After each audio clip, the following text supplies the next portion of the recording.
Ang mandato ng kasunduluhan ay ang mapaglingkuran ng mamamayan at bayan, kaya't gagawin lahat ng militar na masuportahan ng Philippine National Police bilang pagtalima sa kautusan ng Commission on Elections na magkaroon ng maayos at mapanatiling katahimikan at kapayapaan sa panahon ng pangakampanya hanggang sa oras ng halalan. Sa eksklusibong panayam, sinabi ni AFP Chief of Staff General Emmanuel Bautista sa DZRH na ibinili na niya sa mga kasunduluhan na manatili silang non-partisan. Isa yun sa mga sinasabi natin sa ating mga kasunduluhan, non-partisan tayo dito sa eleksyon na ito. Professional tayo, we will not take sides.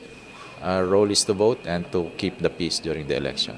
Paalala din ni Bautista sa kasunduluhan na huwag makasausaw sa away ng mga politiko, sa halip ay bigyan ng proteksyon ng mga botante sa panahon ng pagkakampanya ng mga kandidato at sa araw ng eleksyon laban sa mga manggugulong grupo. Magugunita na sa tuwing sasapit ang national election sa bansa ay naglalabasan ng mga private armed groups na alaga ng mga politiko. Ito ang tinututukan ng kapulisan, katuwang ang militar na madisarmahan ng mga armadong grupo habang nasa kasagsagan ng pangakampanya ng mga kandidato hanggang sa panahon ng halalan. Iyan ang DZRH News sa Campo Aguinaldo. RH 1011, Bing Pormento, naglilingkod sa pagbabalita.